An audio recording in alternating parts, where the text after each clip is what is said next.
बाकी जे आले त्यांनी पाणी घेतलं असतं बाकीच्यांना पाणी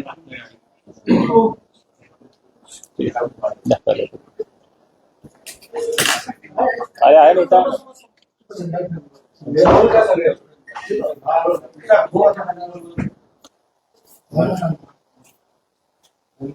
सर, जो गुन्हा दाखल झालेला आहे त्यामध्ये काही अशी नाव पाठवू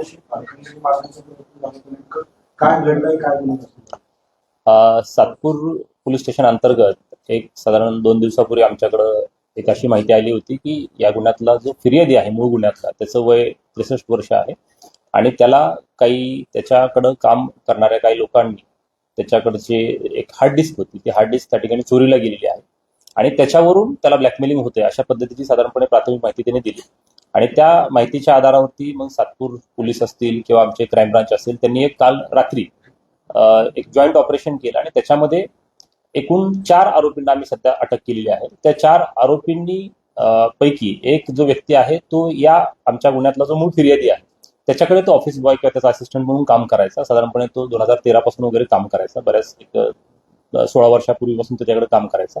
मध्ये त्याने काम सोडलं पण होतं, तर त्याच्यात त्याचा देखील सहभाग असल्याचं निष्पन्न झालेला आणि त्याने त्याच्याकडे काम करत असताना ती हार्ड डिस्क जी आहे त्या हार्ड डिस्कमध्ये काही ऑब्जेक्शनेबल व्हिडिओज काही महिलांचे आणि काही फोटोज असल्याचं ते निदर्शनास आलं आणि ती हार्ड डिस्क त्याने चोरली आणि चोरल्यानंतर त्याला काही आर्थिक चणचणीमुळे किंवा इतर कुठल्या कारणांमुळे त्याने नंतर परत आपल्या मूळ गुन्ह्यातला जो फिर्यादी आहे जो 63 वर्षीय इसम आहे त्याला परत ब्लॅकमेल करायला सुरुवात केली.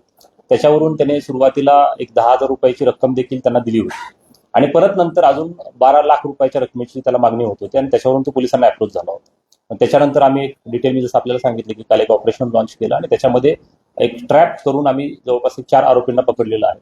आता त्या 4 आरोपींना जेव्हा आम्ही त्यांच्याकडून पकडलं तेव्हा त्यांच्याकडून आम्हाला घटनास्थळीच 2 पेनड्राईव्ह पण मिळालेले आहेत आणि तसंच एक मोबाईल पण मिळालेला आहे आणि ती जी मूळ हार्ड डिस्क जी होती ती हार्ड डिस्क देखील आम्ही त्या ठिकाणी सदर गुन्ह्याच्या तपासणी जप्त केलेली आहे. आता त्याच्यामध्ये फर्दर नेमके कशा प्रकारचे व्हिडिओज आहेत, फोटोज आहेत, कुणाचे आहेत आणि याच्यामध्ये काही लैंगिक अत्याचाराचा किंवा शोषणाचा काही प्रकार आहे का या बाबतीत देखील आता आम्ही पुढील तपास करत आहोत. प्राथमिक दृष्ट्या काय म्हणजे जे व्हिडिओ आहेत आक्षेपार्ह म्हणतात ते अत्याचाराचे आहेत की काय?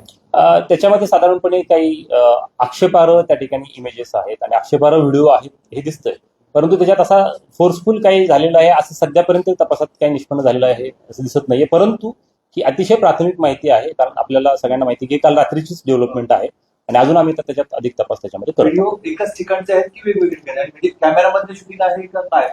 साधारणपणे ते कॅमेरामधलं शूटिंग आहे असं दिसतंय त्याच्यामध्ये, जसं की आपला जो हँडीकॅम किंवा व्हिडिओ कॅम वगैरे असतो अशा पद्धतीचा. परंतु मग आता त्या अधिक तपासांतीच आपल्याला त्याच्यामध्ये सांगता येईल की तो एकाच ठिकाणचा आहे का त्यात मल्टिपल लोकेशन्स इन्व्हॉल्व आहेत. मात्र त्याच्यामध्ये एक गोष्ट आहे की मल्टिपल महिलांचे व्हिडिओज त्याच्यामध्ये आहेत की मात्र सकृदर्शनी त्याच्यामध्ये निष्पन्न साधारण आता एकूण निश्चितपणे सांगता येणार नाही, परंतु निश्चित संख्या खरंच नाही सांगता येणार, परंतु जास्त आहे. मे बी 100च्या आसपास वगैरे असेल, परंतु तपासांती सांगता येईल आपल्याला त्याच्यामध्ये पण जास्त. कोण व्यक्ती म्हणजे त्याचा व्यवसाय काय होता? हा खरं तर 63 वर्षीय व्यक्ती आहे. हा मूळ तसा स्वतःला पत्रकार म्हणणारा व्यक्ती आहे. मात्र याचा नंतरच्या कालावधीमध्ये याने ज्या काही आपल्या अंगणवाडी सेविका आहेत किंवा ब्युटी पार्लर चालवणाऱ्या ज्या महिला आहेत त्यांच्यासाठी कन्सल्टन्सीचं हा काम करायचा आणि त्यांना जी काही त्यांच्या व्यवसायाच्या निमित्तानं लागणारी जी काही कागदपत्र आहेत किंवा एनओसीज आहेत याच्यामध्ये तो फॅसिलिटेशनचं काम करायचा आणि त्याच्यामध्ये त्यांचं कन्सल्टेशन करून पण त्यांना फर्दर त्याच्यामध्ये नोकरी लावणं असेल किंवा त्यांचा व्यवसाय सुरू करणं असेल याच्यामध्ये त्यांना तो मदत करायचा. आणि असा वास्तुशास्त्र आणि हस्तरेषा म्हणून पण तो काम करायचा ज्योतिषी म्हणून, तर त्याबाबत काय नाही, ह्याच्या बाबतीत आता काहीच भाष्य करता येणार नाही कारण अतिशय प्राथमिक अवस्थेत हा तपास आहे. मात्र त्या अनुषंगाने देखील आम्ही तपास करू. सर, प्राथमिक आपल्याला त्यानुसार फिर्यादी हाच त्या सगळ्याच्या सहभागी असू शकतो आणि त्याची पण चौकशी करायची असते. नाही, निश्चितपणे मी जसं आपल्याला सांगितलं की जरी ह्या मूळ गुन्ह्यातल्या फिर्यादीला जरी त्याला खंडणी मागितली गेली असेल किंवा ब्लॅकमेल केलं गेलं असेल तरी अधिक तपासांती आता याच्यामध्ये जेव्हा प्रत्यक्षात जर काही पीडित महिला असतील त्या जर का समोर आल्या तर त्याच्यामध्ये त्याच्या विरुद्ध देखील गुन्हे जर का दाखल झाले तर ते शक्यता आपल्याला नाकारता येत नाही, तो देखील आरोपी त्याच्यामध्ये होऊ शकतो. पोलीस या महिलांना संपर्क करून त्यांच्याशी संवाद करणार आहे कारण महिलांचे आहे आणि संवेदनशील पण आहे. नाही, निश्चितपणे प्रकरण संवेदनशील आहे, त्याच्यामुळे याच्यामध्ये गोपनीयता बाळगून म्हणजे विशेषतः सर्वप्रथम तर माझं सगळ्यांनाच आव्हान आहे की याच्यामध्ये महिलांच्या सुरक्षिततेचा प्रश्न असल्यामुळे आपण सगळ्यांनी देखील त्याच्यामध्ये गोपनीयता बाळगली पाहिजे आणि त्यामुळे ती गोपनीयता बाळगून आम्ही याच्यामधल्या ज्या कोणी महिला असतील त्यांच्याशी आम्ही संपर्क निश्चितपणे करणार आहोत. एक विशेष तपास पथक पण आम्ही त्यासाठी आमच्या अंबड डिव्हिजन मधल्या अधिकाऱ्यांचं, क्राईम ब्रांचचं आणि महिला अंमलदारांचं किंवा अधिकाऱ्यांचं आम्ही गठीत करत आहोत आणि त्याच्या आधारावरती तपास करून मग फर्दर याच्यात जर काही महिलांच्या शोषणाचा काही प्रकार झालेला असेल तर त्याच्या देखील पुढील कायदेशीर कारवाई केली जाईल. तर हा व्हिडिओचा कालावधी म्हणजे व्हिडिओचा कालावधी कधीपासून कधीपर्यंत? साधारणपणे 2003 पासून तर 2024 पर्यंतचे व्हिडिओ त्याच्यामध्ये आहेत असं दिसतंय साधारण. त्याच्यामध्ये जुने व्हिडिओ अगदी आपण जर म्हटलं तर 2003चे आहेत आणि काही रिसेंट 2024 पर्यंत पण आहेत. काल संशयितांना अशा पद्धतीनं सिरियस टाईम ताब्यात घेण्यात त्याच्याविषयी सांगतो की जसं मी आपल्याला सांगितलं की जेव्हा ही माहिती आपल्याला मिळाली त्याच्यानंतर आपण एक याच्यामध्ये जसं आपण अँटी करप्शनचा एखादा ट्रॅप करतो तशा पद्धतीनं काही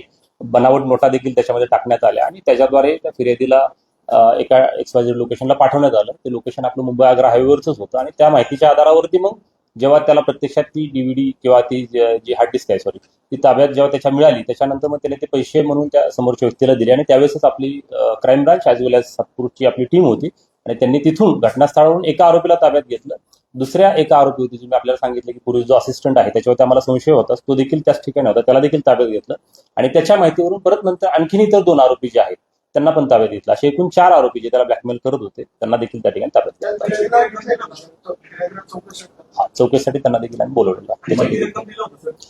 रक्कम ऑब्व्हियसली 12 लाखांची डिमांड होती. जेव्हा आम्ही ती 12च्या 12 लाख देतो असं पोच केलं होतं परंतु त्यात ती रक्कम नाही दिली तशी कुठलीच. फक्त मात्र मूळची त्यांनी त्या फिर्यादीनं जी दिलेली आहे त्यातली एकूण 10,000ची रक्कम मात्र त्याच्यातली आहे जी त्यांनी पूर्वी दिलेली आहे. आता त्याच्या बाबतीत देखील अधिक तपास सर, पण ही डील काय नेमकी ठरली होती की आम्ही तुला पैसे देतो आणि सगळं Exactly. तुझ्याकडे जे आम्हाला करतो. एक्झॅक्टली डील आपण अशाच पद्धतीने त्या ठिकाणी त्याला करण्यासाठी सांगितलं होतं कारण त्यांना आम्हाला रेड हँडेड पकडायचं होतं बेसिकली कारण तो पण आपल्याला प्रूफ त्याच्यामध्ये तपासामध्ये सबस्टँटिव्ह पीस ऑफ एव्हिडन्स म्हणून वापरता येतो. त्याच्यामुळे आपण त्याला तू पैसे द्यायला तयार आहेस आणि तू पैसे दे आणि त्याच्या बदल्यात मग त्यांच्याकडून ते घेणं आणि ह्या सगळ्या गोष्टी आपण त्या ठिकाणी रेड हँडेड केल्या. कारण आपल्याला इनिशियली आरोपी अनोळखी होते आणि आरोपींचं आपल्याला ॲज काहीच वेअर अबाउट नव्हते. फक्त मोबाईल आपल्याला नंबर आपल्याकडे होता परंतु त्याच्या व्यतिरिक्त तर कुठली माहिती पण नव्हती. महिला किती होत्या नाही याच्याविषयी काही सांगता येणार नाही. सर इथे एकूण व्हिडिओ आहे व्हिडिओ कोण काढले म्हणजे फिर्यादीने काढले की कोणी कॅमेरा केलं होतं? नाही ट्रॅप वगैरे नाही ते स्वतःच त्यांनी काढलेले आहेत त्या ठिकाणी. ते तर हो फिर्यादीने ते काढले हे दिसतं. काहीतरी कॅमेरा आता ते तपासातच सांगता येईल की त्याचा उद्देश नेमका काय आहे त्याच्यामध्ये फर्दर त्यांना ब्लॅकमेलिंगचा उद्देश होता का त्याचं बाबा नेमकं एक्झॅक्ट काय होता ह्याच्याविषयी आत्ता भाष्य करणं शक्य होणार काही व्हिडिओ व्हायरल केलेले आहेत? नाही अजूनपर्यंत असं तपासात काही निष्पन्न झालेलं नाहीये. मात्र जे ओरिजिनली त्या हार्ड डिस्कमध्ये व्हिडिओ होते त्याच्यातून ह्या आरोपी जे आम्ही 4 अटक केले त्यांनी त्या ठिकाणी त्याचे 2 पेनड्राईव्ह आणि 1 मोबाईल त्याच्यामध्ये ते घेतलेले आहेत असं तरी सध्या निष्पन्न होतं परंतु ते देखील पोलिसांच्या ताब्यात आहेत. सो ॲज ऑफ नाऊ तरी ते कुठे व्हायरल केलेले आहेत असं निष्पन्न होत नाही. पण ते आता त्याच्याविषयी आम्ही तपास करतोय. आता ते कारण अजून तर राईट नाव तसं काही निष्पन्न होत नाही मात्र वी आर इन्व्हेस्टिगेटिंग. त्यातला एक जो आरोपी आहे तो आपल्या त्यातला जो फिर्यादी आहे त्याच्याकडे तो कामाला होता. जवळपास 7 ते 8 वर्ष त्यांनी त्याच्याकडे काम केलेलं आहे आणि 2013ला पण कामाला होता. नंतर त्यांनी परत काम सोडलं होतं आणि परत त्याच्याकडे काम जॉईन केलं असं आहे. त्यांची काही गुन्हेगारी पाठवली ॲज ऑफ नाव तरी काही असं निष्पन्न होत नाही त्याच्यामध्ये. स्वतःच व्हिडिओ रेकॉर्ड केला कॅमेराला बोलला. आता तो लपवून ठेवला होता का काय आता हे थोडंसं जेव्हा कधी पीडित महिला किंवा काय त्यांच्याकडे जेव्हा चौकशी आम्ही करू त्याच वेळेस ते निष्पन्न होईल.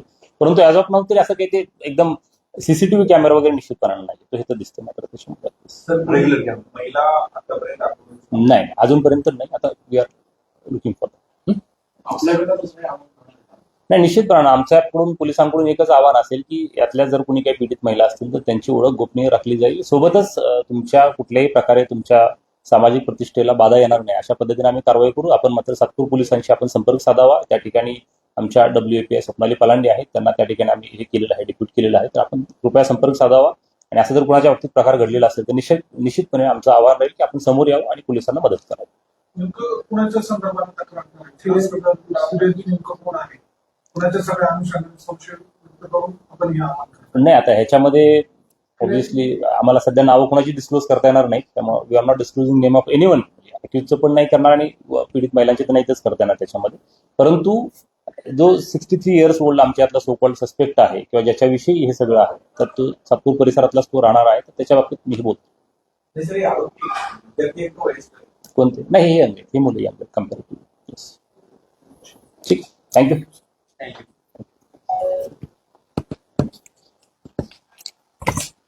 आपण त्याच्यामुळे ही एफ आय आर पण कारण काय थोडं महिलांशी रिलेटेड संवेदनशील असल्यामुळे कालच्या आपण